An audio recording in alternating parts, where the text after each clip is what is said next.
¿Qué tal, amigos? ¿Cómo están? Bienvenidos a otro episodio de su podcast Mentes Críticas.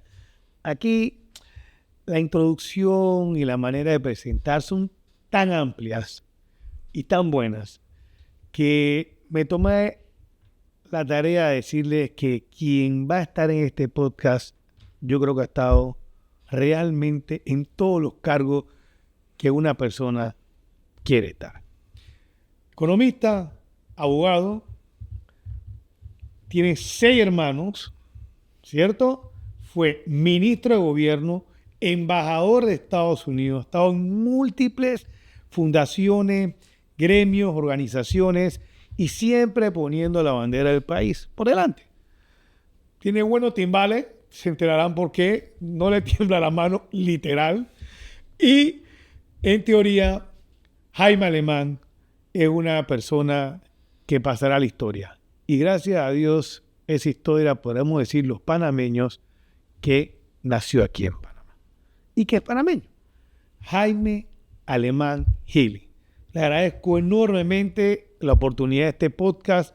Estuvimos coordinando la vida de hacerlo y siempre con la accesibilidad y con agenda llena. Así que hoy hacemos realidad este podcast y le agradezco enormemente que estemos aquí. Y yo empiezo así, ¿no? Antes que él dé, para dar las palabras de agradecimiento y que a todos los que nos están viendo pueda saludarlo, es, Jaime, si mañana tus nietos ven esta entrevista y de repente no saben quién fue el embajador, el abogado, ni el explorador, ni tantas cosas que Jaime ha hecho, la pregunta es, ¿quién era Jaime Alemán cuando nadie lo estaba viendo? Gracias, Baby, por tu tiempo y por la invitación. Un honor estar aquí con ustedes. Esto es una excelente pregunta para comenzar.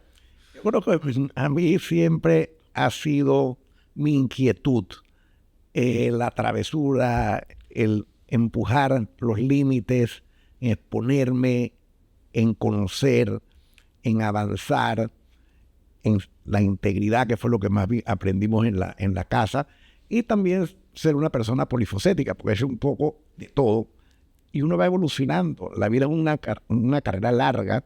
Yo eso aprendí mucho de mi esposa, que también se ha reinventado muchas veces, y quién me iba a decir ahora, de los 72 años, que mi fama iba a ser más por explorador que por ministro, o por abogado, o por banquero, por las otras cosas que he hecho, pero fue mi pasión de toda la vida. Y al final me trajo este resultado tan inesperado, porque yo lo hacía simplemente porque me gustaba. Y es lo que le digo a los jóvenes, hagan lo que les guste, lo que les apasiona, porque si no te apasiona algo, no lo vas a hacer bien. Entonces, hay nichos. Eso decía mi suegro, el doctor Carlos Arosemenarias, un hombre brillante, gran abogado, graduado de Harvard. Decía, todo el mundo tiene algún don, tiene algún talento, tiene alguna pasión, y eso es lo que hay que identificar, encontrar, y entonces compenetrarse en eso sin perjuicio de que también puedas ir haciendo paralelamente otras cosas. Yo me he caracterizado mucho por mi independencia. Yo siempre he sido mi propia persona. Llegué a IGRA, un imperio de mi papá, y a los 2 años dije, me voy. Nadie lo entendía. Voy a abrir la mía. Voy a abrir la mía. Y tenía a mi suegro que tenía otro imperio, y me fui por mi cuenta. Pero eso no pude improvisarlo. Yo desde kinder, baby, era competitivo. Yo nunca me rendí. Yo competía porque me gustaba. Era mi naturaleza. Tal vez porque tenía a Roberto, mi hermano mayor, un año adelante que yo, y Carmen, mi hermana adorada, un año debajo de mí. Yo estaba en el sándwich. ¿Cómo sobresalía? ¿Cómo me distinguía? Entonces, la parte académica, que yo siempre digo, la gente no entiende eso mucho de los jóvenes. Lo importante que es eso, es mirarte académicamente, acumular títulos. No es que hay diferencia entre la universidad A, B, C y D, o sea, claro, sobre todo en Estados Unidos, ¿dónde fuiste a la escuela? Es lo primero que te preguntan. ¿Cómo te llamas? ¿De dónde eres? ¿Y a dónde estudiaste? Y bueno, yo tenía las cartas de haber ido a muy buenas universidades, haberme graduado con honores, y eso era algo que yo dejé de nuevamente toda la vida. Y eso me permitió al final también, cuando termino mi doctorado en Duke, una de las mejores escuelas de Derecho, la 5ª mejor universidad de Derecho de Estados Unidos, decía 24 años, me regreso a Panamá. ¿A hacer qué? Todo muy pelado. Y aparte yo quería una experiencia laboral propia, independiente de mi familia. Y me fui a trabajar al BIT por 3 años y medio y me fue súper bien.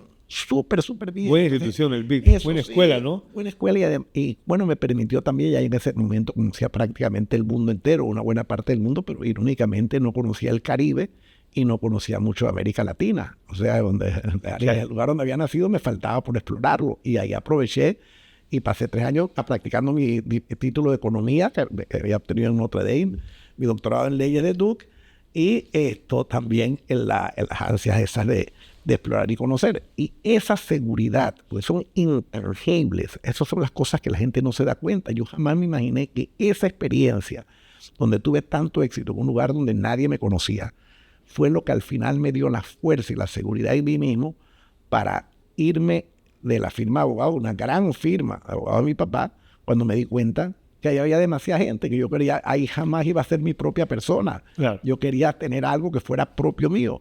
Pero me pude ir y yo le dije a Caíto Cordero, que yo ya, bueno, mira, ¿quién es un gran abogado aquí? Le dije a Caíto, yo me voy, ¿sabes? Yo quiero algo propio mío.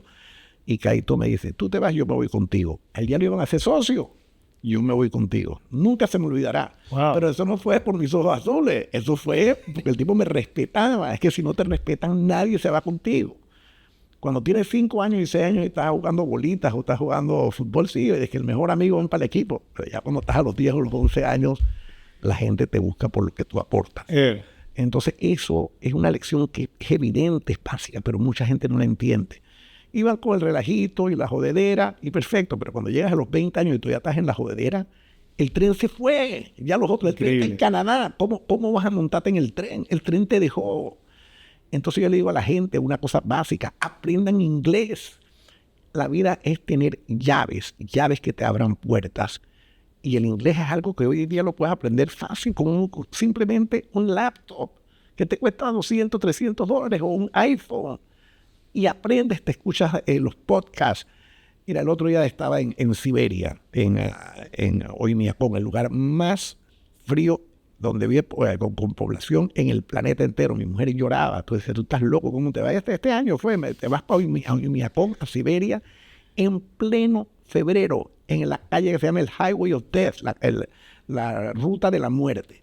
Yo me fui con otro gran explorador que se llama Johnny Ward, un tipo que subió las 7 montañas de cada uno de los continentes, las montañas más altas de cada continente, fue a los 193 países, al Polo Norte, al Polo Sur, y remó con 2 otros locos en una panga a través del Atlántico. Entonces, ese es el tipo de cosas que a mí, por ejemplo, me llena. Tú lo localizas, me llena de bueno, ya yo todo el mundo me conoce, ya soy famoso, y todo el mundo sabe quién yo soy. Están esperando que escribas. No, todo el mundo sabe. Yo doy charlas en todas las conferencias de grandes exploradores. Entonces, eso para mí ha sido una satisfacción, porque también yo no me lo esperaba del todo, no me lo esperaba. Pero de vuelta es las cosas que el corazón te lleva, que la pasión, la inquietud. Y me monto allá en Siberia, en el avión para regresar. Cuando quería salir de Siberia, estaban los ucranianos bombardeando el aeropuerto donde mi vuelo se iba. Un vuelo de 7 horas de Yakutsk a Moscú, cancelado el vuelo. Yo decía, si yo no me voy hoy, mi mujer me brinda, yo tengo que ver cómo salgo de aquí. Y logré, milagrosamente, el guía me llevó al aeropuerto y logré montarme en otro vuelo que iba de Yakutsk a otro aeropuerto de Moscú. Y se me sienta, iba en la última fila, si entré de milagro, por suerte ahí no hay tarjetas de crédito que sirvan, hay sanciones contra los rusos, etc. Y me siento en el asiento del medio, en la última fila, y empieza a hablarme un peladito que estaba de 26 años, en un inglés perfecto casi. Y yo le decía, wow, you speak perfect English. Me dice, ¿de verdad? ¿De verdad? Y dice, sí. ¿Dónde lo aprendiste? TED Talks, aquí. Y Duolingo, un pelado que vive en Siberia, en el fin del mundo. Y ese pelado, yo le decía, impresionante, el tipo él componía música para anuncios comerciales e iba a una conferencia en San Petersburgo. Y entonces ahí yo digo, wow, qué admirable este muchacho. Y él mismo se quedaba en shock de que yo le dijera que su inglés era tan perfecto. Y dice, de verdad, es perfecto. Entonces, que no hay frontera, no hay límite. Ahora hay capacidad, ahora la cosa es más sencilla, hay que hacerlas. Hay límites. Hay que ejecutarlas. Todo está integrado. Mira, una vez yo llegué en Mongolia, en el año 2004, 2005, con mi mujer, en el desierto del Gobi, en el fin del mundo. en el fin del mundo y agarro, estamos como a 2000 millas de la civilización.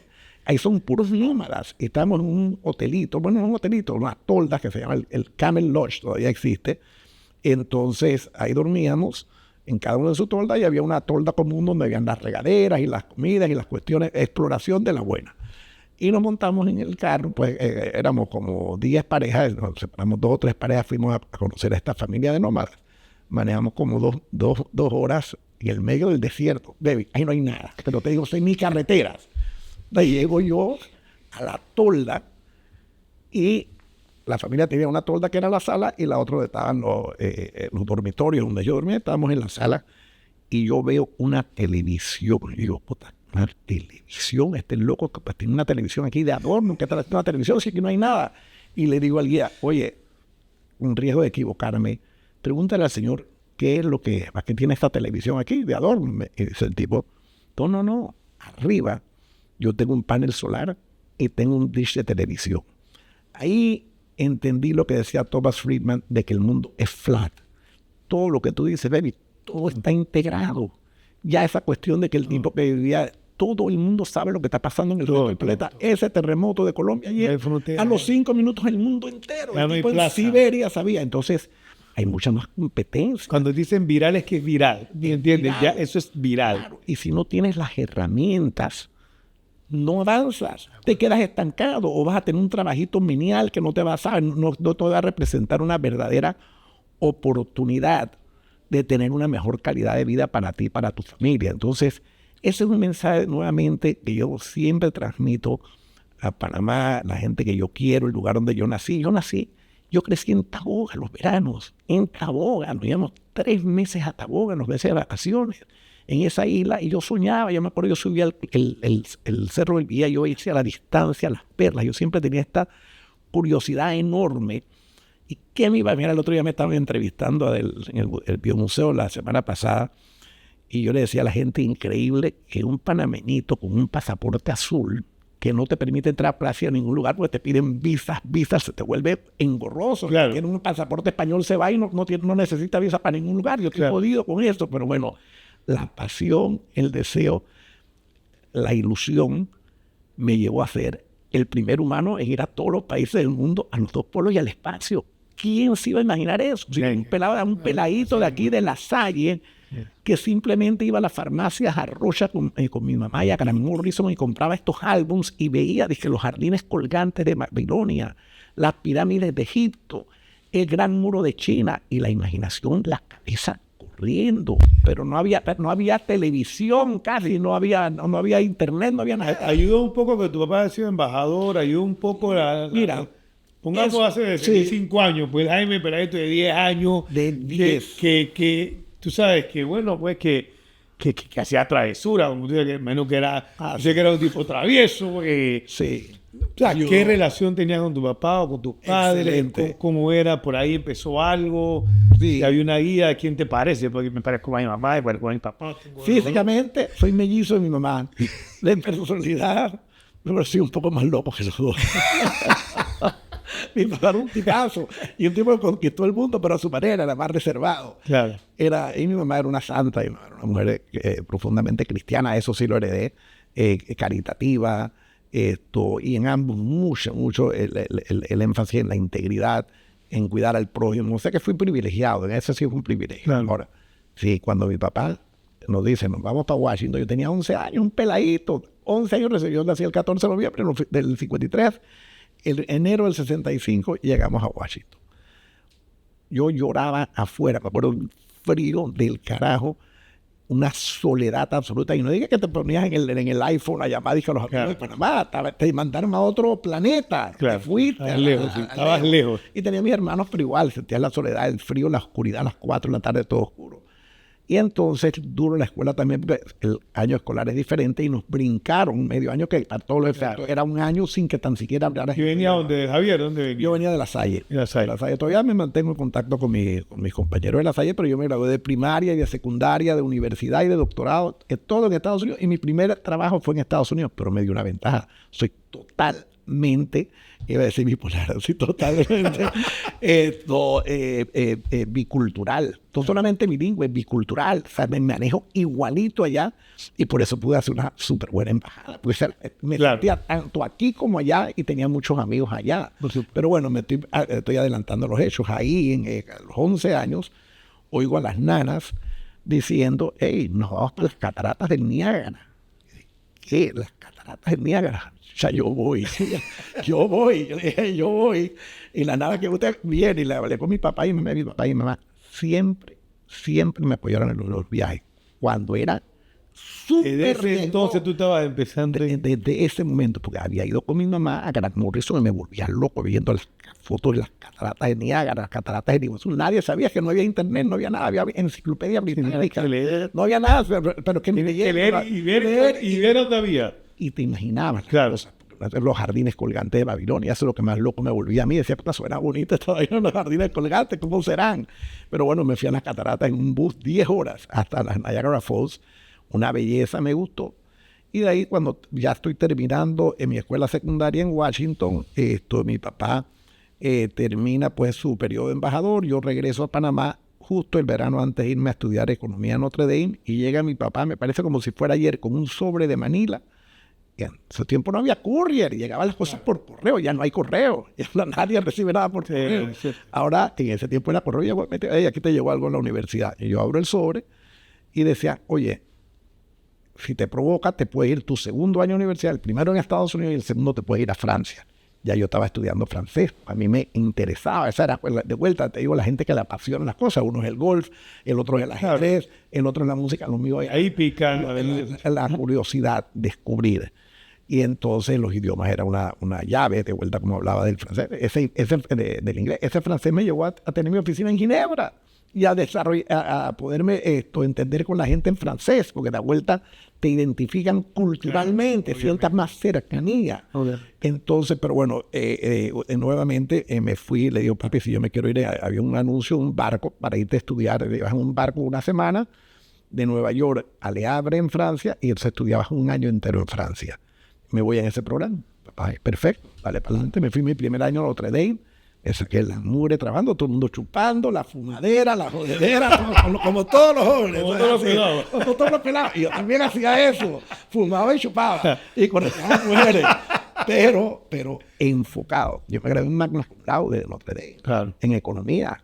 Yo no estaba apoyado. Claro. Es lo que le digo a la gente. Gocen, pero el enfoque tiene que ser objetivo, el futuro. ¿No? El futuro, sacate la mugre. Claro. En todo caso, me fui a Francia, recorrí Europa entera. Había una cuestión que se llamaba un Euro-Rail Pass.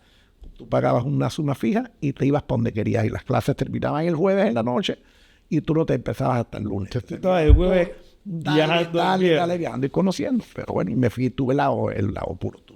¿Pero iba alguien, un pasiero? ¿Siempre llevaba un pasiero o algo? Alguna amiga o algún amigo, lo que sea así. No había ni un panameño, ese es el otro bueno. Sí, claro. Ni un panameño, ni un latino, nada, era puro gringo y puro francés. No era más que el embajador ni nada, que llegué, que soy panameño, era directo. No, nadie, no había uno más. Ahí no, olvídate, cero, pero me dice brother de todo el mundo. Claro. ¿Sabes? Y gozamos y odiamos, todavía estamos en contacto 60 años más tarde, o sea, 50 años más tarde. Entonces empezó por Facebook, cuando empezaste a hacer contacto. No, yo no, fíjate que yo nunca, no tengo Facebook. No tienes Facebook. No tengo, ahora, la gente que me maneja mis relaciones públicas me acaban de poner una cuenta de Instagram. Está buena, está buena. Sí, bueno, pero yo me la manejan. Ellos me filman y la hacen, pero yo no sé ni usar mi Instagram, no sé cómo carajo se maneja esa vaina. Pero está buena la cuenta, pero lo que te digo es, yo no tenía cuando empecé esto, bueno, primero que no había Facebook, no había nada. Yo me comunicaba de a suerte por telegrama con mi familia, baby. Y cuando vino Navidad, venir para Panamá, lo último que me provocaba venir era para Panamá. Y tuve la suerte, además de ir, en ese tiempo tú eras más pelado que yo, existía la cortina de hierro. El mundo estaba dividido en Europa Occidental y Europa Oriental. Europa Oriental era Rusia, todos los países que se habían vuelto parte de la Unión Soviética o dependientes de ellos después de la Segunda Guerra Mundial.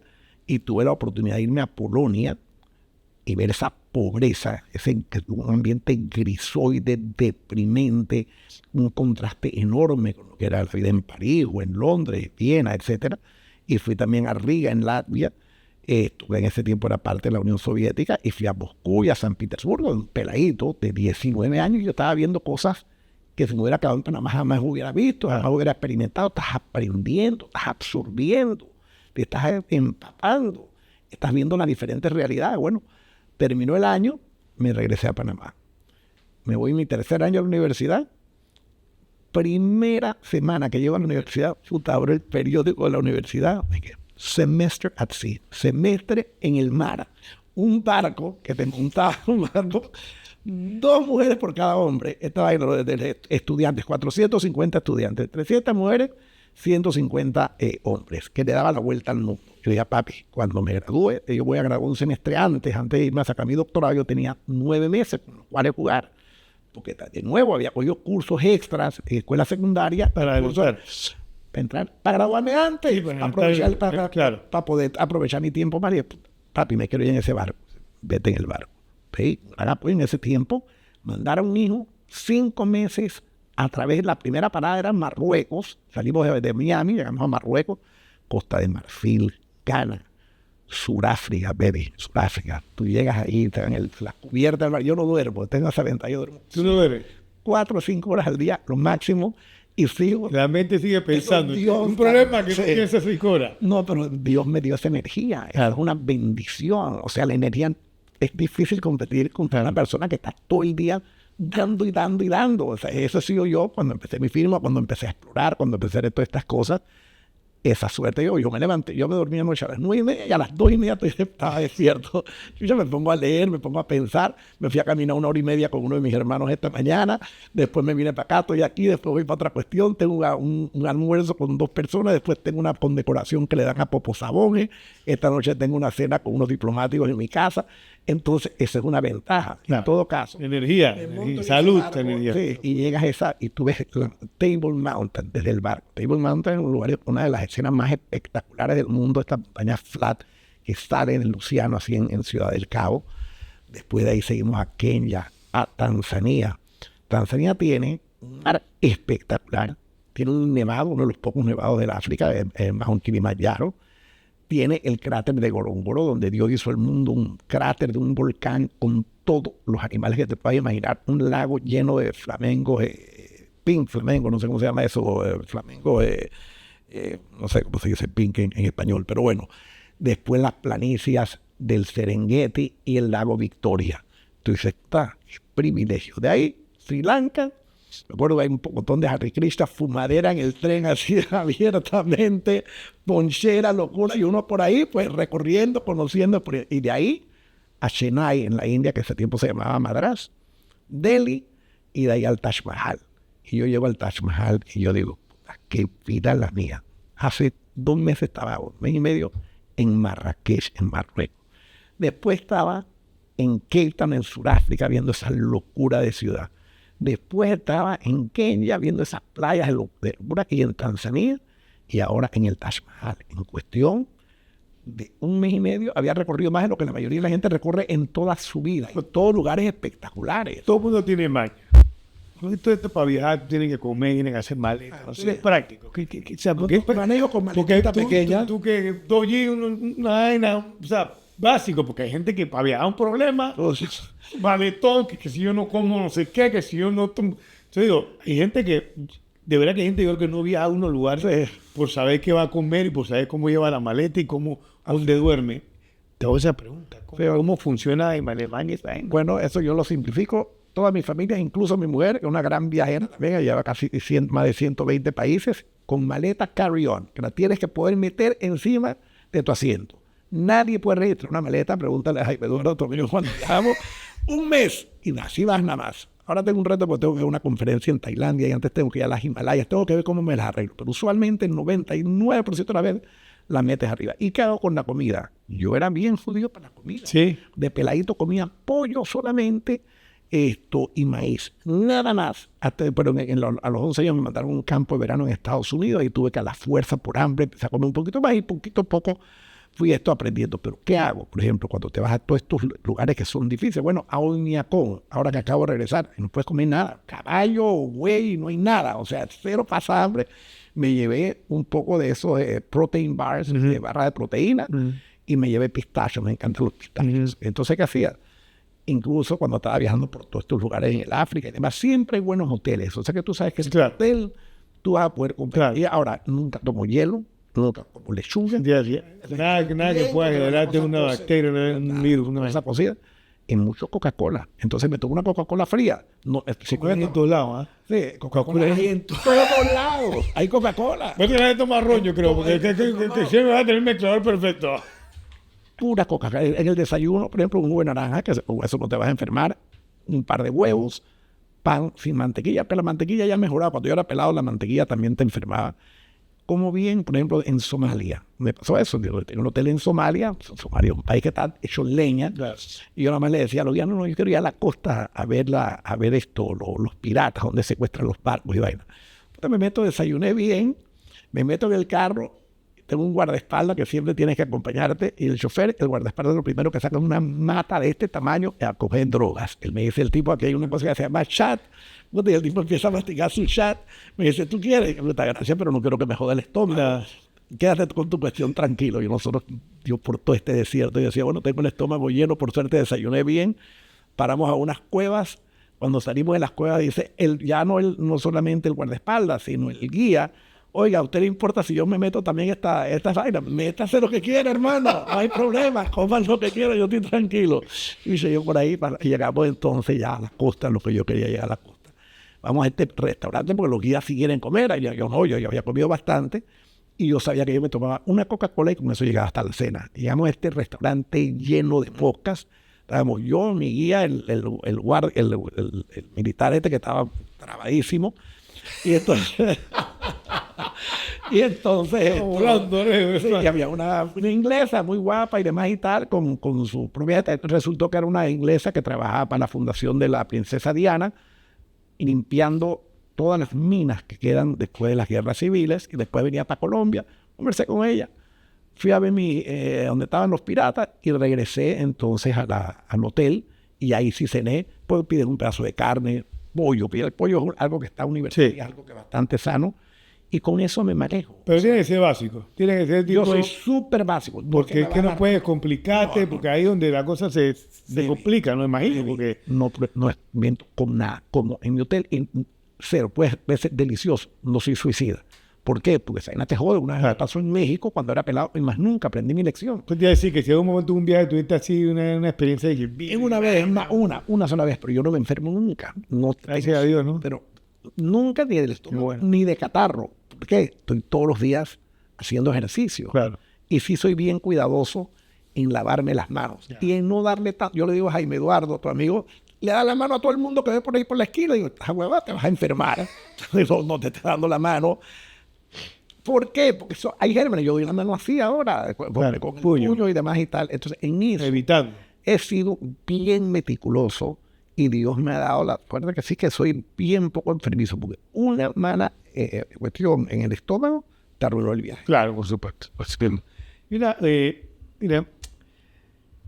yo sé que espiritualmente alimentas tu fe. O sea, no dejas de alimentar tu fe, o sea, porque hay gente espiritualmente que no alimenta mucho la fe. A mí me gusta ser agradecido. Yo normalmente siempre me levanto y la vida es maravillosa, tu amiga tiene buena actitud y yo soy un tipo agradecido. Esas son las tres cosas que yo me voy. En algún lugar de todos estos países que ha ido, y probablemente pueda que tenga la respuesta, probablemente no. ¿Tú has sentido que la gente tiene más fe, o sea, más cerca de Dios? O sea, que tú Dios está en todo el mundo. O sea, ¿no has tenido esa diferencia de un lugar específico a otro lugar? Baby, hay tres cosas, tres fuerzas que están presentes en el mundo entero, en el lugar más recóndito, tanto en Panamá como en el lugar más la fe, la religión. Siempre hay fe. Siempre. Se manifiesta no en el Dios nuestro necesariamente, pero en algún Dios, en algún ser más allá de nosotros. El 90% de las personas tienen esa fe, tienen esa curiosidad, se conecta con alguien más allá de lo que estamos aquí. La otra fuerza es la música. Donde tú vas esta mañana a las 5 de la mañana, que para echarle gasolina a mi carro, cuando iba a caminar con mi hermano, había una tipa con un escándalo, es un carajo. Yo hasta me alejé un poco, porque decía, a las 5 de la mañana y esta tipa con el escándalo. Ahí estaba la música, el elemento. Y el otro elemento que está en todos lados es el deporte. El deporte. Entonces, esos son los tres elementos que tú entonces, volviendo a tu pregunta, si la fe, por ejemplo, en mi caso, la fe sí es fuertísima.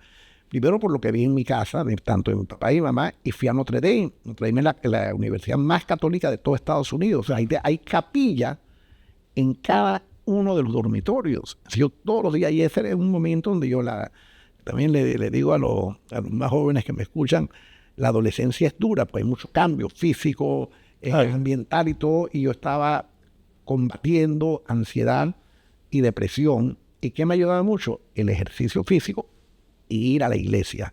Son pastores. Una buena mezcla. Una buena mezcla. Entonces ahí uno poco a poco, mientras vas resolviendo tus inquietudes internas, que las tenemos todos, que eso es otra cosa, que la gente piensa que uno es el único que tiene problemas, que tiene... Todo el mundo tiene un todos problema. tenemos un problema. El que te dice que no tiene problema, te está diciendo mentira. Todo tiene un problema.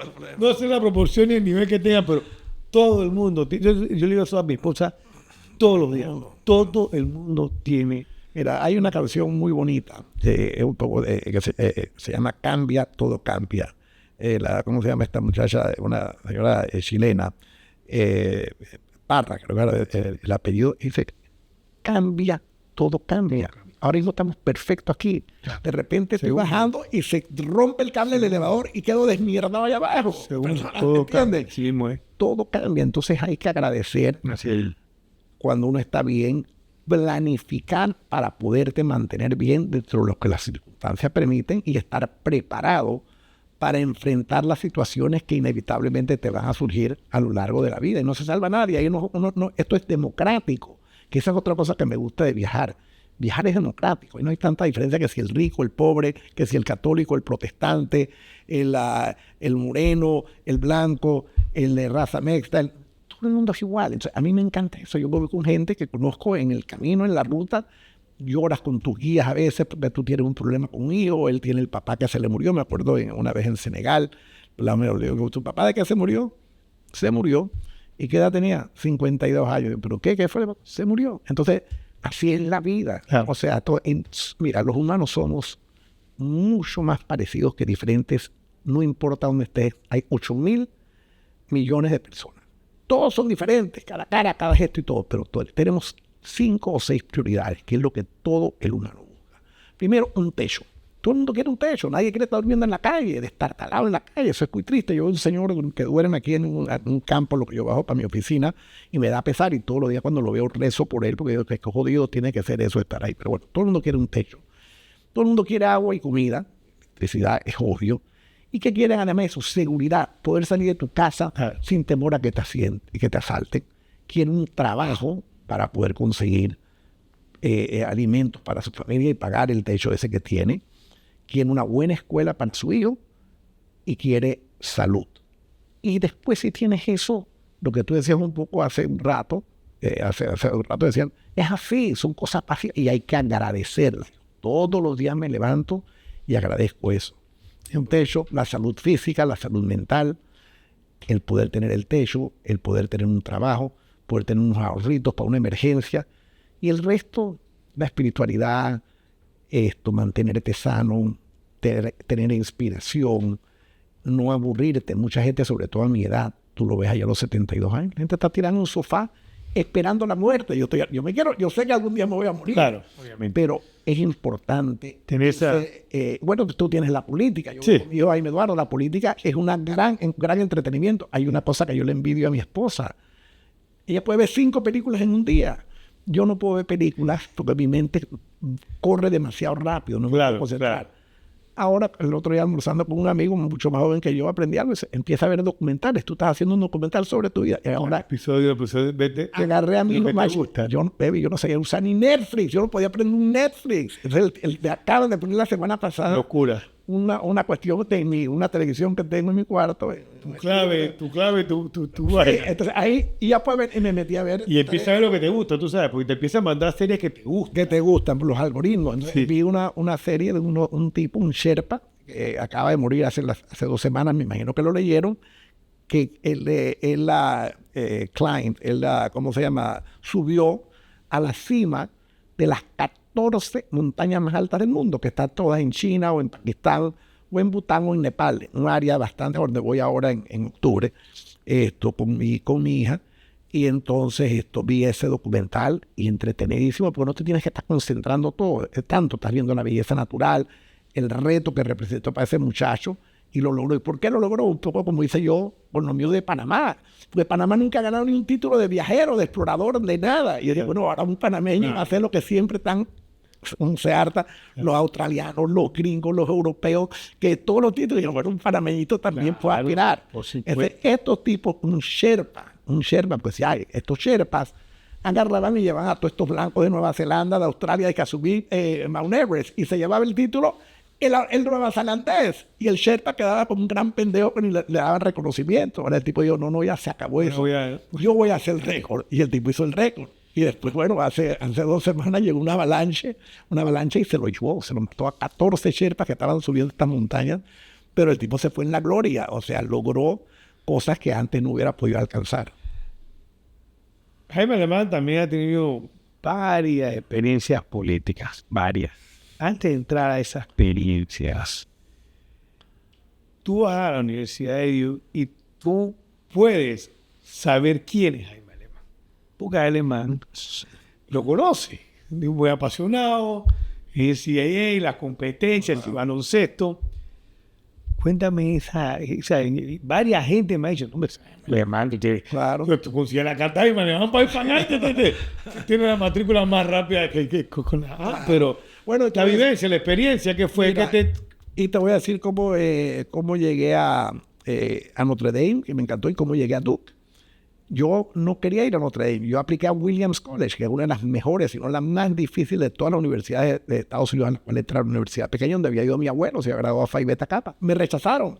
Bueno, terminé en Notre Dame, y gracias a eso, gracias a Notre Dame, fui a Francia, y después me fui en el barco a dar en la vuelta al mundo. O sea que de lo malo sale algo bueno. Para Escuela de Derecho, yo quería ir a Harvard. Me rechazaron, pero me aceptaron en Duke, que es casi igualmente de buena que cuestión. Y llegué el primer día y me enamoré de Duke. Un clima espectacular, una universidad maravillosa. Era el único extranjero en toda la escuela de Derecho de Duke. El único. Es también una maravilla, porque te sigues volviendo totalmente. Los otros no entran, es que es casi imposible. Entrar a un doctorado, hacer un doctorado en Duke Law School, es casi imposible. Algunos panameños han ido después. Fue mi hermano Pancho Alemán, fue mi cuñada Maruja Arosemena, y un hijo de Filipo Sosa, pero de ahí más nadie. O sea, no es tan fácil, tienes que zurrarte, y tienes que tener enfoque. Y del rechazo de Harvard terminé en Duke y me enamoré de Duke. Y entonces estoy en la Junta de Síndicos de la Escuela de Derecho de Duke, he contribuido económicamente con la escuela, mi hija sacó su maestría allá, mi hijo Juan Manuel también estuvo un año en Duke. Entonces tú te enamoras de los lugares cuando menos los esperas. Entonces sí, amo Duke, y es un orgullo por haber tenido ese éxito en Duke y haber podido también retribuirle a la universidad. Entonces, hay relaciones que hay que tener, eso es una locura. Una locura. Son los contactos que tienes ahí con todas esas, son pura gente súper exitosa. Entonces vas tejiendo. Y mi suegro decía, a Jaime le gusta coleccionar gente, y a mí me encanta coleccionar gente.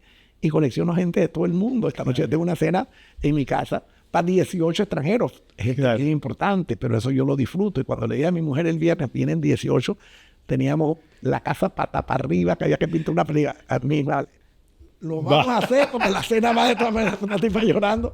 Y al final lo hicimos. Y entonces, hoy un día enredado, y tenía el compromiso contigo, y por supuesto que lo iba a cumplir.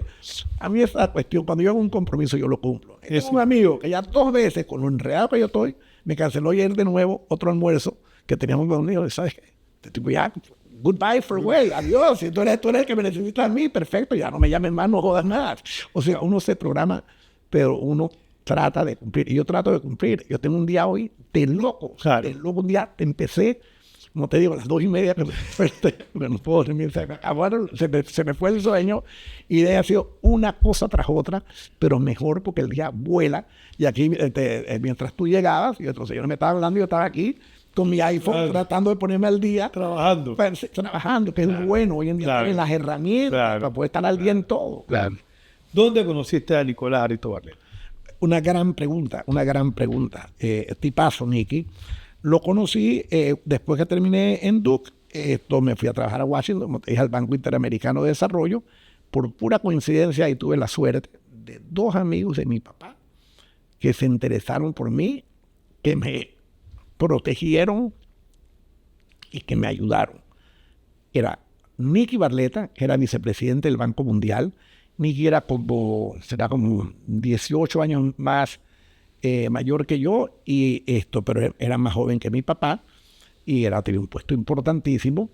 Y yo en eso me casé con mi mujer Pilar, que es brillante, tiene todos los méritos académicos del mundo, fue embajadora en Francia, después fue presidenta de la Bolsa, fundadora del Biomuseo, tenía una carrera espectacular, pero bueno, Nicky la ayudó, Nicky la contrató en el Banco Mundial. Pero estaba calificada, que es lo que yo digo a la gente. Esto no es que por cara bonita, tiene que tener la carta de presentación. Bueno, ahí Nicky, una relación muy bonita con Nicky, igual con Juan José Amado. ¿Y qué hacía? Yo había aprendido a jugar tenis en Notre Dame, en la clase de educación física, y jugaba tenis. Imagínate, yo un pelado de 25 años, con hambre para conquistar el mundo, y que tenía dos grandes mentores. Claro. Nicky Barletta, vicepresidente del Banco Mundial, y Juan José Amado, que después, fíjate, terminó siendo cuñado de Aníbal Galindo, que es como si fuera mi hermano y que es mi socio en la firma. En ese tiempo no éramos ni socios, pero ellos... Y por eso yo siempre trato de ayudar a los más jóvenes. Y aquí que estoy en parte para hablarles también, para aquellos que escuchen y que quieran aprender. Porque, ¿saben? Mucha gente no tiene una familia, no tiene un mentor, no tiene una persona con experiencia, una persona que haya pateado calle, que haya recorrido, que haya sufrido reveses como he sufrido yo, pero que también ha tenido la oportunidad de probar el éxito. Entonces, esos dos señores fueron personas que en ese momento jamás se imaginaron lo que ellos representaron para mí. Y fueron una plataforma, porque todo es una plataforma tras la otra. Pero bueno, así fue mi relación con Nicky, a quien todavía le tengo mucho aprecio y mucho cariño. ¿Qué error cometiste profesionalmente que nunca volverías a cometer? Sabes que es una buena pregunta. Y de verdad que pocos, porque yo tomé profesionalmente, mira, lo del beat, pero no fue un error. No era tal vez el trabajo más, desde el punto de vista intelectual o profesional, el mejor para mí, pero emocionalmente sí, y lo logré. Fíjate, fue la plataforma, fue una cosa intangible. Después regresar a Panamá y trabajar en IGRA fue una buena decisión, y aprendí, y también me di cuenta que me tenía que ir. Y la mejor decisión, lejos que hice, profesionalmente, fue establecer ICASA. Me fui de ICASA y puse Alcogal, Alemán, Cordero, Galindo y Lee, que ha sido un éxito que yo jamás en mi vida me imaginé. Y nos tocó duro, porque nos sacaron una cuestión de los Pandora Papers, nos tiraron a matar. Pero cuando tú tienes tu reputación intacta, no te puedes... Me decía el otro día Abdul Waqar, dice, Jaime, a ti te tiraron con ametralladoras y bombas nucleares. Y la gente dice, mira, este tipo no lo tocaron, no le pasó nada. Pero fue un intento, pero que hubiera podido hacer algo para evitar eso. No, tenían la tirria a Panamá, tenían la tirria a todos los abogados de Panamá, me hackearon y dijeron, bueno, sácale la mugre a este tipo, y no lo lograron. Entonces, banismo fue otra de mis grandes aciertos profesionales. Yo comencé banismo en el 84 con 6 socios. Mi papá y mis hermanos también eran socios, pero yo era el que estaba involucrado en el banco. Y fue una locura también, una locura. Empezamos con nada y creamos un imperio, lo vendimos después por una fortuna, y lo mismo Alcogal. Así es que de verdad no hay mucho de lo que yo me pueda arrepentir en ese sentido. Esa es la parte que yo creo que al final es importante, porque la historia te ha dicho que, bueno, fueron riesgos. Bueno, a unos calculados, otros no calculados, pero riesgos. Pero tenía presente que era un riesgo.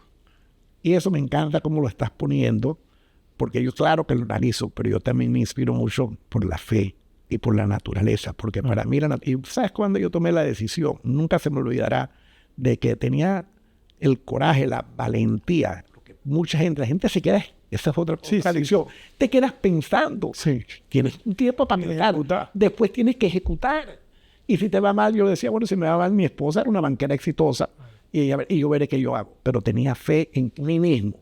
Y estaba en Contadora, baby, en una lancha de un amigo, un día, yo tenía 27, 28 años cuando me fui de 29, sí, era un peladito, 30 años, ahora he tenido máximo cuando me fui de 30 años, cuando me fui de IGRA, había un atardecer, una espiritualidad, una belleza natural. Y yo dije, no, hombre, no, la vida es demasiado bonita para quedar en un lugar donde yo no estoy contento. Claro. Por más que era excelente donde estaba, y tomé esa decisión, la decisión más, junto con mi matrimonio, de haberme casado con una mujer. Digo a la gente, no te cases por plata, cásate por amor y cásate por inteligencia. Busca a alguien que sea igual o más inteligente que tú, porque tienes que estar lidiando con esa persona todos los días. ¿Quién quiere lidiar con una persona bruta?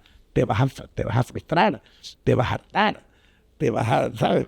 Vas a estar descontento. Entonces, decisiones importantes.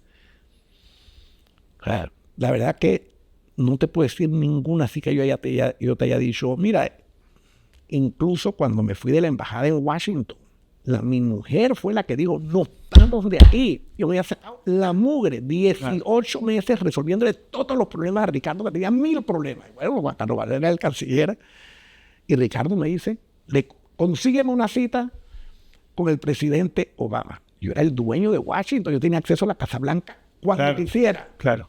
En un día, baby. En un día le conseguí la cita, que es imposible con Barack Obama. Sin ningún lobista que me ayudara, sin nadie. Yo, Jaime Alemán, fui de una cita para el 12 de diciembre, ponte, esto era un 15 de noviembre.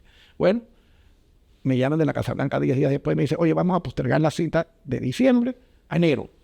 Esto es perfecto, ya ve Ricardo. Ve el otro el muchacho, Jimmy Papadimitrio, que era un don nadie en Washington, un don nadie, decía aquí que conocía a todo el mundo. A mí nadie nunca me preguntó por él. El tipo quería él llevarse el crédito de que él había conseguido la cita con Obama. Inventó un viaje con Ricardo a reunirse con la Cámara de Comercio, que me ha estado ayudando a mí toda la distancia. Yo me enteré, Ricardo, ni lo llamé, un fax, aquí, I'm gone, y me fui. Y él se desesperó y empezó a llamar, entonces, a mí, a que reconsiderara, que hablara con Jimmy. No tengo nada que hablar con Jimmy, si lo te fuiste tú. No, que perdón, que tú sí vas a la cita. Y llamó yo dije, me voy. Y llamó a Pilar, a mi mujer. Mi mujer le dijo, Ricardo, ya empaqué mis maletas, gracias, y nos fui. Ahí es donde yo te digo, si yo me hubiera quedado en esa embajada después de esa humillación que ese tipo me hizo, yo no hubiera podido vivir conmigo mismo. Me fui con la frente en alto, porque tenía opciones. No estaba mucha de la gente que trabaja en el gobierno condenada a seguir trabajando en el gobierno. Entonces tenga la llave de puerta. Yo tenía la ayuda. Me podía ir y me regresé a donde mis socios, que son mis hermanos. Igual cuando voté a Noriega. Ahí va. Sí. No te va adelante. Porque esta parte hay que hacerla. Hay que hacer como una... El señor Jaime Alemán fue nombrado ministro de Gobierno de Justicia en 1988. 88. Bueno, 88, imagínense, 88. Sí. Que estaba, yo creo, el periodo más difícil para agarrar ese cargo. O sea, yo no puedo imaginar si le consultó a Pilar o le consultó a alguien, o la relación con el presidente del Valle, o las consecuencias. Pero lo cierto es que ahí, cuando yo le decido, me pongo en la película, digo, la verdad hay que tener timbales, hay que respetar, porque no le va mal. ¿Tú para qué vas a agarrar si una firma de abogado, te va bien, tienes proyectos, estás casado, tengo hijos pequeños, o sea, bebés de un año, de 8 de y entonces vas a agarrar el puesto que tiene que tener algún nivel de coordinación con lo que nadie quería coordinar. No, nadie quería coordinar. Entonces, y te voy a decir por qué lo hice. Jaime firma un decreto. No sé si saben, juventud. Señor Jaime Alemán firmó un decreto donde despedía básicamente al general Noriega. Entonces yo te pregunto a mí, ¿qué tú sentiste? Primero, si sabías que te habían llamado para eso, para firmar ese decreto, ¿qué sentiste el día que firmaste ese decreto? A mí me gusta decir una cuestión que es verdad. Mi hija lo dice, que viaja mucho conmigo. My father is fearless. O sea, mi papá no le tiene miedo a nada. Y yo creo que hay algo en mí. Yo digo, no quiero ser despectivo, no sé cómo, no quiero que suene mal. Yo creo que yo tengo como un 6 o 7% de bipolaridad positiva. O sea, porque si no haría las cosas que hubiera hecho. Son decisiones que deben tomar miedo a la gente por algo bueno a ti. Mira, a mí, ¿cómo? Te voy a decir lo que pasa. A mí me llama la esposa del presidente del Valle. El presidente del Valle me había ofrecido a mí ser su ministro de la presidencia cuando yo tenía 34 años. Tú agradeces ese gesto. Claro. Cuando él, primero, mira lo que me pasa. Nicky es el que me contrata, porque hablábamos antes de Nicky Barletta. Cuando Nicky gana la presidencia, yo me voy a trabajar con Nicky. Pero a los 8 meses me di cuenta que eso no iba para ningún lado, que no iba a haber transición democrática, y renuncié, y ahí fue donde empecé Alemán Cordero Galindo. Y el vicepresidente era Tuturo, que era socio mío Claro. en banismo. Claro. Y entonces cuando sacan a Nicky los militares y nombran a Tuturo, él me llama. Enseguida dice, quiero que sea mi ministro de la presidencia. Le digo, gracias Tuturo, acabo de fundar Alcogal. Yo vivía en Suiza prácticamente, si mi negocio estaba en Suiza y en Luxemburgo, y me la pasaba pateando calle allá, tocando puertas para echar el negocio adelante. Entonces, al año y medio, 2 años, cuando ya Tuturo estaba con muchos más problemas políticos y mucho descontento contra él a nivel personal, la mujer me llama, Mariela del Valle. En ese tiempo no había celulares, el teléfono en la calle, de la casa era 239394. Todavía me acuerdo de memoria el teléfono. Entonces me dice, Jaime, Mariela te habla. O sea, que Tuturo te respeta mucho, te quiere mucho, te aprecia mucho. Agarra y háblale, porque yo creo que es el momento de que salgamos de Noriega. La familia está pagando un precio político altísimo. Y además, Mariela, no te preocupes, yo le hablo a Tuturo. Y al día siguiente, martes, por decirte algo, de mi oficina a las 9:30, él era tardero, él salía tarde para la presidencia, hacía su ejercicio en la mañana, lo llamé, digo, oye, presidente, tengo que hablar algo con usted, paso por la presidencia. No, estoy saliendo de mi casa. Y fíjate, era muy deferente conmigo, peladito de 34, 35 años llamándolo, y él, saliendo de su casa me dice, no, vámonos ya para el ingenio, te espero en el ingenio porque en la presidencia me tienen grabado. Y en el ingenio puedo hablar con Crachá. Y ahí le dije, oye, es el momento. Tuturo me llamó Mariela y yo creo que tiene razón. Y a otra gente también obviamente le había hablado. Esto era parte de un proceso que ya venía evolucionando, pero yo creo que lo mío fue como a lo mejor lo que lo empujó a que finalmente tomara la decisión. Tienes que salir de Noriega. El país no lo aguanta. Tenemos que seguir la transición hacia la democracia. Eso se ha estancado. Y además tu familia y tú en lo personal estás pagando un precio altísimo. No se justifica. Y me dijo, ¿cómo voy a recibir la plata? ¿Quieres que lo haga? ¿Cómo carajo quieres que lo haga? Y de bueno, el carajo yo no sé, nada más te vengo a decir la cuestión, piénsalo y hablamos después. Bueno, yo me fui esa tarde para Miami a un juicio donde yo era expert witness. Llego a Miami, todo tranquilo, me había olvidado de la conversación con Tuturo y en eso llegaron a un acuerdo en el juicio y dijeron, hey, ya se llegó a un acuerdo, no, el juez no tiene que emitir fallo, pues ya las partes se pusieron de acuerdo. Y yo agarré un taxi y me fui para el aeropuerto. Me monté en el avión, llego a Panamá y entonces al día siguiente prendo la televisión a las 5 de la tarde y está Tuturo en la televisión votando en pie. Entonces lo llamé a su casa, yo estaba con mi mujer, me dice, vente con Pilar para acá. Y llegué ahí van 300 personas, todos los líderes políticos de Panamá y los líderes de la Iglesia Católica y el embajador americano. Todo es desesperante. Sí, todo el mundo. Sí. Entonces, el embajador americano nos dice, bueno, perfecto, ustedes quieren que se haga efectiva la destitución de Noriega, tienen que firmar un decreto bajo la ley panameña, la destitución del jefe de la fuerza pública lo firma el presidente junto con el ministro de Gobierno y Justicia. Pero el ministro de Gobierno y Justicia era ficha de Noriega, no era ficha de Tuturo. Entonces jamás te iba a firmar ese decreto. Ahí es donde sale. Pero ahí es donde sale la cuestión. Entonces dicen esto, pero bueno, el presidente puede destituir al ministro y puede nombrar uno nuevo. Nadie se atrevió a firmar el decreto. Tenían 15 años que querían salir de Noriega. Ahí estaba la oportunidad y cero. A las 3 de la mañana le dije a Tuturo, ¿sabes que yo te metí en este lío? Yo te firmo el decreto. Nómbrame a mi ministro y mandé a uno de mis hermanos que estaba ahí a la casa mía en el Cangrejo, al apartamento del Cangrejo, con las llaves, entra, despierta Pilar, que empacan y se lleva. Tenía una hija de 10 meses claro. Y un hijo de Jaime Eduardo, que es tu amigo, de 2 años y medio, que empaquen para el aeropuerto y se van para Miami porque nos van a desbaratar la casa y a mí a lo mejor me van a matar. Y yo estaba pensando, hey, no voy a sobrevivir esta cuestión. Y el presidente había salido en televisión destituyendo al tipo, como te digo. Entonces, bueno, me nombraron a las 3 de la mañana y me fui a la embajada americana donde el embajador decía, coño, dame asilo político. Y dije, asilo político, tú acabas de votar Noriega, tú no puedes quedar como un idiota si te metes a buscar asilo político. Y me fui a comer con un amigo y el presidente del Valle se comió donde otro amigo y eventualmente ambos logramos salir de Panamá y estuvimos en el exilio y me salvó el exilio Pablo Talacino, un tipo que era amigo de Noriega, que yo lo conocía porque cuando había estado... ¿Y fue ministro? Que fue ministro de Educación y fue un tipazo. Sí.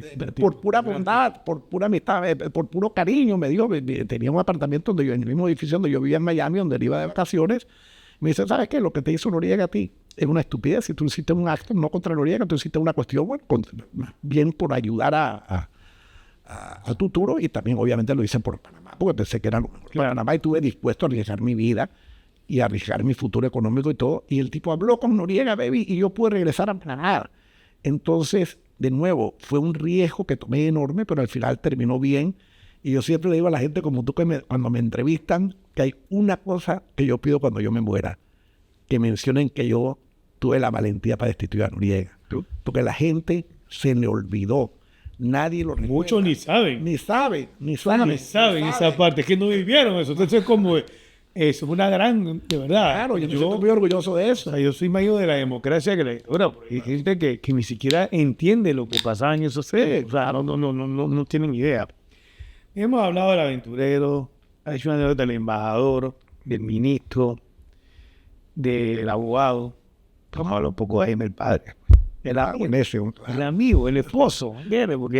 Porque una cosa es la película ahí, vamos a ver la película lo que ven de cerca, por lo que están ahí, el chat de grupo, de familia, que ahí ese chat debe estar todo el mundo siempre opinando. ¿Qué aprendiste? ¿Qué has aprendido de tus hijos? De mis hijos muchísimo. Bueno, tuve un gran padre, pero mucho ejemplo y tal, pero mi papá era una persona más reservada que yo. También, bueno, tenía una tarea más difícil que yo, igual que mi mamá. Tenía 7 hijos. ¿Cómo te repartes el tiempo? Si era un tipo, era presidente de la Cervecería Nacional, presidente del Partido Liberal, el managing partner de IGRA, un imperio. Entonces, después diplomático. Sí. No tenía tiempo para nada. Entonces, pero sí jugaba golf con nosotros todos los fines de semana. No era un gran comunicador, pero lideraba con su ejemplo, con su comportamiento. Y es una relación muy bonita con mi mamá. Yo me acuerdo que cada vez que mi papá llegaba a la casa de mi mamá, le daba un beso en los labios a mi papá. Eso te da mucha seguridad. Yo todavía recuerdo eso como si fuera ayer. Entonces, nuevamente crecí en un ambiente privilegiado con mucha unión entre los hermanos, mucho cariño, mucho apoyo, mucho éxito, pero también mucha presión. Yo me sentía muy presionado porque yo quería llegar a los estándares de mi papá y no era fácil. Pero bueno, habiendo dicho eso, cuando me toca a mí ser papá, yo me volví loco con Jaime Eduardo, en la parte, pero más expresiva, claro, de lo que había sido la relación de mi papá conmigo. Mi papá era más un silencio que comunicaba su éxito y sus principios. Yo era muy cariñoso y todavía lo soy con Jaime Eduardo y me dio muchísima felicidad. Y yo conozco mucha gente, pero yo soy bien caposolo, baby. Yo ando por mi cuenta con mi mujer, tengo un excelente matrimonio con mi mujer. Y sí, salgo por ahí con los amigos de vez en cuando, pero al final mi familia es lo que a mí me gusta, lo que me interesa, y mis viajes. Y mis viajes, fíjate, que yo los he hecho primordialmente con mi familia. Después vino Sofi, la niña, al año y medio, 2 años después. Bueno, ellos son súper unidos todavía. Y después, 10 años más tarde, vino Juan Manuel, que también, entonces... Y he tratado todavía, mira, y con mis nietos también. Tengo un nietecito que tiene 4 años. Chucha, ayer Pilar lo va a buscar a la escuela, y entonces sale a un kinder que queda ahí al lado de la casa nuestra y lo trae. De ahí llego a la oficina y tengo 1000 cosas andando y el tipo, a mí, fútbol. Y me pongo a jugar 1 hora y media con ese peladito, puta, pateando pelotas dentro del cuarto, que si Cabo Verde contra Argentina, que si Messi contra no sé quién, carajo. Y al finalmente cuando me aburro, entonces le saco el celular y digo, bueno, ahora vamos a ver qué de carritos o lo que sea, le sacas esta vaina, que esta es la droga de los pelados. Claro, claro. Pero eso que viví con mis hijos, y de vuelta viajamos mucho. Mira, me fui al Polo Sur con Jaime Eduardo, una unión, una belleza, pasar una semana en el Polo Sur con Jaime Eduardo. Pasé 17 días en el Polo Norte con Sofi. Cuando me fui al espacio, vinieron todos. Mis 6 nietos viendo a este viejo loco montándose un fucking cohete para arriba. Los tipos estaban aterrados. Y este tipo no regresa más. Todo el mundo lloraba. Se va, no te vemos más. Mi esposa sufriendo. Entonces ha sido muy bonita la vida porque ha habido, ¿sabes? Movimiento, ha habido acción, ha habido éxitos, ha habido derrotas, ha habido sufrimiento. Hemos llorado juntos, hemos celebrado juntos.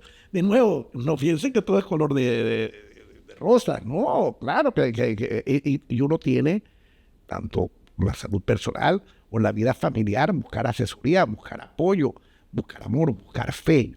Entonces, de vuelta, todo es un trabajo, es un tejido que vas haciendo y un día de repente ves que, wow, qué belleza, se ve muy bonito en la pared, se ve muy bonito colgado, pero no es improvisado. Pero me siento afortunado, tengo 47 años con mi esposa, Ayer tuvieron una reunión mi esposa con mis hijos para abrir unos negocios que son de mi esposa, con los que yo no tengo nada que ver, y fueron sus hermanas y fueron sus sobrinos. Mucha unión entre los primos, entre los nietos también. Así es que me siento en eso. ¿Qué le agradeces a tu esposa? Perdón. ¿Qué le agradeces a tu esposa? A mi esposa su lealtad y su brillantez. Pues mi esposa es bien inteligente. Una mujer, esa mujer fue. Primero trabajó en Citibank. Fue gerenta de crédito de barismo. Después fue la jefa de la privatización de las pensiones de los empleados públicos. Después fue presidenta de la Bolsa de Valores de Panamá. Fue profesora en la Facultad de Administración de Empresas de la Universidad de Santa María la Antigua. Fue miembro de la Junta de Síndicos de la USMAC y fue la fundadora, una de las 3 o 4 fundadoras y presidenta del Museo de Biodiversidad, que es su gran legado. Y después que terminó con eso, fue la primera embajadora mujer de Panamá en la historia de Francia. Habla francés perfecto, habla inglés perfecto, una mujer extraordinaria, o sea, y además siempre ha estado a mi lado. ¿Y quién carajo quiere estar casado con un tipo como yo? No es fácil. Un tipo que está en movimiento permanente. O sea, yo me iba 3 meses a Europa a tocar puertas. La gente que mira el tipo que se fue. Ella quería venir conmigo a veces, baby. Yo le decía, mira, no venga. Para mí es humillante. Yo tengo que estar en un teléfono, en un cuarto, en un hotel, llamando a un banquero a ver si el tipo me recibe. Claro. Y a mí eso, ¿sabes? No, algo, me siento incómodo si me estás viendo. Yo entendía. Pero esas puertas se abrieron. Claro. Las abrí. No es fácil abrir esas puertas. Claro. Entonces, bueno, pero fue producto de vuelta, de todo un trabajo, de todo un sacrificio, de toda una inversión a lo largo de la vida en la reputación. Cuando me atacaron, sobreviví por mi reputación. Yo había escrito mi libro, se llama La honestidad no tiene precio. A mí nadie me puede decir jamás que me robó un centavo, ni a uno de mis hermanos, ni a mi papá. O sea, en este país donde hay tanta corrupción, tanto empresario que va al gobierno a robar, a nosotros nadie, por eso decir que jamás no... Eso es cierto. Eso también para los jóvenes un legado, claro. Un legado. Y después de conocer prácticamente todo el planeta, ¿por qué necesitaba salir de él? Bueno, ¿cómo fue esa? Bueno, ahora quiero salir, ya conocí una vida. ¿Cómo fue esta experiencia? ¿Sabes? También apareció por un anuncio, o ya habías conectado, era un poco más complejo. Te voy a hacer 3 preguntas. ¿Qué viste cuando miraste la Tierra? Sí. ¿Qué pensaste de tus hijos, de tus padres, de Panamá, de Dios? ¿Sabes? ¿Cómo fue este experiencia? Sí. Bueno, te voy a echar un poquito para atrás antes. ¿Cómo se da esto? Bueno, yo viajando, toda mi vida viajando. Y cuando yo me semijubilé de Alcogal, como a los 61, 62 años, escribí mi libro, La honestidad no tiene precio, y en eso Pilar me dice, tú sabes que tú fuiste embajador en la Casa Blanca, tu papá fue embajador en la Casa Blanca, el papá de Pilar había sido embajador en la ONU. Entonces, yo también me gustaría ser embajador. Entonces, tu amigo, el presidente Varela, le ofreció la embajada en Francia. Y yo me voy para Francia. Y yo dije, perfecto, yo me voy de ama de casa contigo. El mejor trabajo que he tenido en mi vida, ama de casa en Francia, de la embajadora. Puta, una maravilla esa vaina, con un pasha, un Joaquín Rey, en la Torre Eiffel, allá la mirada de los jardines de Champs-Élysées abajo. Y ella habrá pensado para adentro, ¿qué hago yo con esta energía? ¿Cómo domestico a este animal salvaje? Y la primera noche me dijo, ¿sabes qué? Tú tienes 120 países que has visitado, hay 193 en el mundo. Aprovecha, estás en París, tienes consulado de todos los países aquí, o si no en Bruselas, que es la capital de la Unión Europea. Brillante idea, y agarré a meterme a todas las guerras que me faltaron. Me metí en Irán, bueno, eventualmente terminé en Corea del Norte, en Turkmenistán, en Somalia, en Yemen, en todos los países difíciles. Me dio pasión a una edad donde ya estaba pasando una transición de salirme un poco de la firma. Reviví, me reencarné, una locura de viaje. Entonces, en eso, ya cuando estaba llegando al final de la meta, me dice mi hija Sofi, papi, esto tienes que documentarlo. ¿Cuántas personas han ido a todos los países del mundo? Casi nadie ha hecho esto. Entonces, ahí llamé a que me vinieran a certificar a una gente que se llama Nomad Media, y ellos publicaron el primer hispanoamericano en la historia, un gran orgullo, un panameño, o sea, un panameño, un paísito de 4 millones, primer hispanoamericano en la historia de visitar todos los países del mundo. Después de eso, yo le tenía la mirada puesta al espacio desde ese entonces y también al Polo Norte. Al Polo Sur no, pero para que tú veas cómo son las cosas. El Polo Sur ya yo había ido 2 veces a la Antártica con toda mi familia. O sea, toda mi familia había ido a la Antártica. Pues yo decía, nadie se puede casar hasta que todos conozcamos los 7 continentes. Pero bueno, me fui a Suiza a un viaje en el 2022 y conocí a esta muchacha y ella me pregunta, oye, y dime una cosa, bueno, tú has viajado tanto, tú has ido al Polo Sur. Y yo, mira, la verdad que no he ido al Polo Sur, he ido a la Antártica 2 veces, pero de la costa de la Antártica hasta el Polo Sur son 1.200 millas, el fin del mundo, ¿cómo llegas hasta allá? Y ella me consiguió el cupo para el Polo Sur en el año, me dice, en enero del 2024 yo te organizo para ir al Polo Sur. Y ya yo había pagado para ir al Polo Norte en julio del 2024. En el interín ya estaba pensando en el espacio, había puesto un depósito para irme con Virgin Galactic para el espacio. Pero porque era más fácil, es como un avión que después sube, mientras que el otro ya tienes que tener cojones grandes, un cohete de esos como los que va para la luna, estás apiñado ahí. Yo decía, bueno, vamos a ver cómo defino eso, cómo me voy eventualmente para el espacio. Entonces, llego al Polo Sur con Jaime Eduardo, la pasamos un Vallenca, una belleza natural, espiritual, jodimos, disfrutamos, hace bonding y todo, con 5 parejas éramos en total. Y después llego en una rompehielos hasta el Polo Norte. Habíamos estado desesperados cómo llegamos al Polo hasta que finalmente descubrimos el camino. Cuando llegamos al Polo Norte, el 30 de julio del 2024, yo, Sofía, saca tu computadora, fíjate, me dio esta curiosidad intelectual. ¿Cuántas personas en la historia del mundo han ido a todos los países al Polo Sur y al Polo Norte? Yo no creo que mucha gente ha podido hacer eso. Saca la computadora, papi. Lo hicieron 12. Tú eres el 13º. Sí. Bueno, chequeame uno por uno esos 12. ¿Alguno fue al espacio? No, ninguno del espacio. Ahora sí, uno va a ser el primer humano, brother. ¿Sabes? El primer humano de 170.000 millones de personas, algo así, que han vivido en las 170.000, creo que es la cifra, una cosa astronómica. Yo fui para allá. Entonces yo había pagado para ir con Virgin Galactic, pero Virgin Galactic todavía no ha podido volar, está estancado. La otra me da mucho más miedo, la del cohete. Te metes en ese cohete y vas arriba, 4.000 millas por hora, las llamas que se te meten dentro de la cápsula, pero yo voy. La gente de Blue Origin me dice, te llamamos. Vamos a ver cuánto te podemos llevar. Y entonces en febrero estaba subiendo un volcán y yo en una isla, se llama Saba, en el medio del Caribe, la llamada de Blue Origin. Y entonces te podemos llevar al espacio en mayo. Ahora sí se está haciendo realidad mi sueño. Pero ¿qué pasó? Me dijeron 2 cosas. Tienes que estar dispuesto a quedarte en esa cápsula amarrado hasta con los pies en un lugar estrecho por hasta 90 minutos antes de que ese cohete salga para arriba.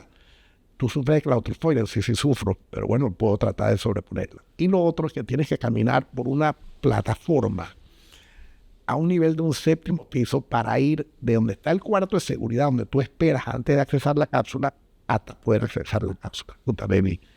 Que tú estás a un nivel de un 7º piso y tienes que caminar por esta plata. Un walkway, no sé cómo se dice en español, un pasillo, y tú estás viendo abajo, estás viendo el cemento a un nivel de un 7º piso. Y ahí yo había tratado de hacer una caminata sin mirar en Forbion, en Brunei, con Sophie, mi hija, que no había podido, pues le digo, verte, ¿sabes? Mandé la plata, el depósito de todas maneras, la plata, todo un solo tiro. Y desde esa noche llamo a Sofía, luego voy a que me devuelvan la plata, pues, no puedo con esto, ¿sabes? ¿Cómo voy a vencer eso? Papi, yo te consigo que te ayude. Me consiguió un psicólogo que es especialista en fobia y fui mejorando. Y me iba a una torre de observación en Gamboa, me guindaba hacia abajo, en medio de toda la selva, pero fíjate lo que es la vida ahí. Lloro de lo emocionante, pues, no fue fácil. De lo que fue una cosa, un milagro que me ocurrió, una cosa espiritual, de vuelta buscando llaves. Siempre va buscando llaves. Y entonces una cosa que yo le dije a mi hija, Sophie, consígueme a una profesora de yoga, de meditación. Pues yo creo que eso me va a ayudar a relajarme. Ya se acercaba el viaje, el viaje era el 27 de mayo, ya estamos a finales, mediados de abril, digo, necesito la yoga. Entonces llegó esta profesora que venía a mi casa a las 6 de la mañana, llegó frente al mar, salía el sol, una belleza. Mi mamá siempre que yo viajaba, yo empecé a viajar profesionalmente, desde que tenía 19 años que me fui para Francia. Mi mamá siempre así, con la señal de la cruz en la frente, y eso yo me sentía mucho, mi mamá se había muerto, y me hacía falta esa protección. En todo caso, como en la 15ª sesión de yoga, con la tercera, cuarta semana, las muchachas me dicen, una venezolana, cierre los ojos, imagínese una luz que viene de arriba. Yo pensé en el Espíritu Santo. Atraviesa tu cabeza, pasa por tu cuerpo y llega al fondo al medio del planeta. Y en ese momento yo a veces sigue, aquí, yo voy contigo para el espacio. ¿Qué? Y yo he empezado, mira, lloro todavía, 16 meses después de esa experiencia. Todos los días lloro, todos los días, fue un milagro. Dios me regresó a mi mamá, una mujer súper espiritual, súper cristiana, súper tranquilo, que yo voy contigo. Sufrido, y yo voy contigo. Yo empecé a temblar, o sea, fue una cuestión, un shock. La muchacha me dejó llorar y temblar, o sea, era un milagro, un milagro. A los 5 minutos me pude controlar. Me dice la muchacha, esta es la segunda vez que yo veo un ser que viene de arriba y entra. Y que se incorpora en el alma, en el corazón, aquí. Claro. Y estaba aquí. ¿Lo sentiste? No, real. no se fue más nunca. Entonces, en eso, yo nunca había pensado en ningún récord. ¿Sabes? Yo lo hacía por placer. Yo era un explorador que hacía esto por placer. Pero cuando me enteré que iba a ser la primera persona de esos 100... Cambia, el espíritu de competencia. Sofi me decía, pero papi, ¿pero qué te importa ese récord? Si tú lo que has hecho es por ti, por tu cuenta, por tu... Le digo, Sofi, ahora 107 mil millones de personas, yo voy a ser el primero. Por supuesto que el sentido de competencia estaba ahí. Entonces, cuando llegamos ya, que me fui con toda la familia para el campamento, el entrenamiento final allá en Texas, yo me fui primero. Pilar se quedó esperando a mis 6 nietos que iban para allá también. Cerrado y demás. Y Jaimito y eso, Jaime Eduardo y Sofi y Juanma y Pilar, mi nuera Gretel y mi yerno Fito. Y yo me senté en el carro. Yo me acuerdo ya cuando me mandaron un chofer a buscarme para irme al campamento entre los 3, 4 últimos días de entrenamiento. Y yo iba en la parte de atrás de ese carro llorando. Todavía me cuesta. El recorrido era largo, ¿era? Mi mamá aquí. Y yo también iba, era muy humbling, ¿cómo se llama? No sé cómo decir la palabra humbling, a veces pienso mucho en inglés, pues yo estudié toda mi escuela fue en inglés, pero bueno, era muy,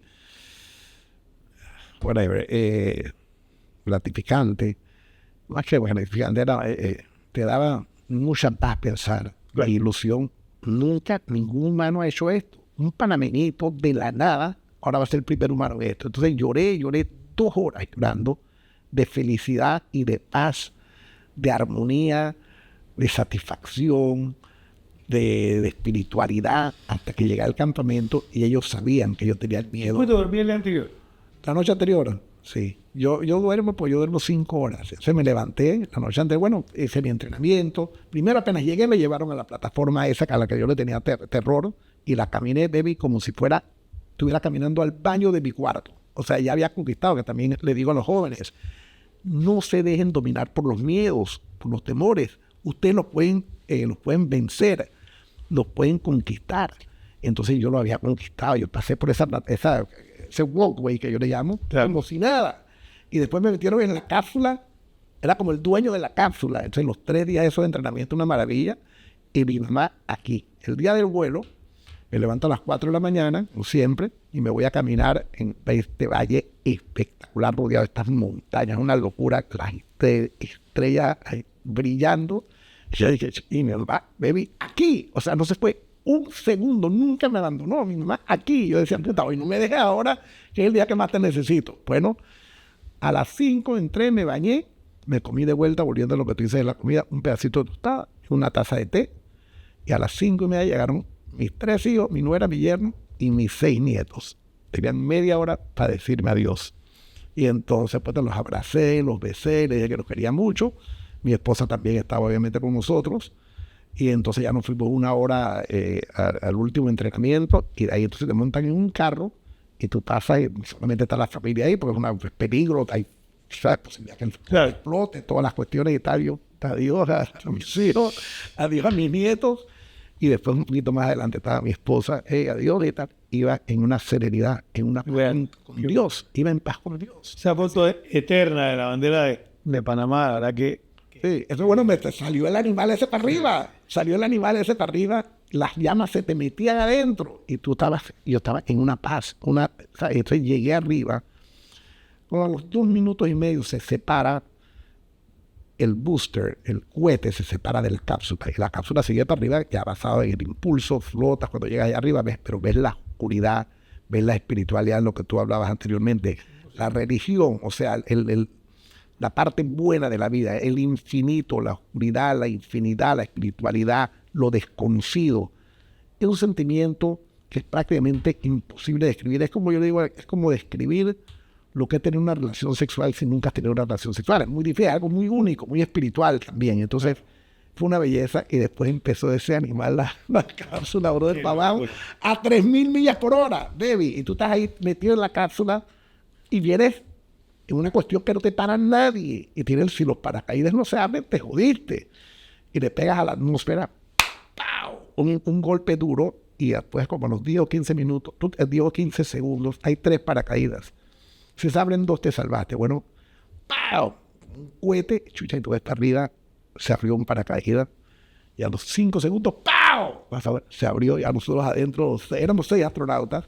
Un loco, un gringo que tenía un apartamento en Panamá, un matadero que venía acá, ¿cómo se llama? A Playa Blanca. Venían con 10 tipos, compraron cada uno un piso, venían aquí a corretear muchachas, a pasarla bien. Y el tipo iba conmigo. O sea, él también llevó una bandera panameña, Paul Jarry se llama el tipo. Y bueno, y después aterrizamos. Y a los 15 minutos ya empezaron bien la cápsula, salimos y ahí di la entrevista esta, que no han visto, donde lloré a mi madre. claro. Lloré, que todavía la lloro. De la emoción, en la que no puedo decir esto, lo que sentí, sin compartir lo que fue esto, de ir con mi madre 4 años después de su muerte, juntos al espacio. Y ella se quedó como 2 semanas más de venir aquí. Y yo le dije, ya, te va mi papá de punto a su mujer y ahí se fue mi mamá, pero todavía lo recuerdo, no puedo echarle no puedo echar el cuento sin llorar. Y lo que vino después ha sido maravilloso también. Escribí mi libro, ahora estoy haciendo una película, estoy charlas por el mundo entero.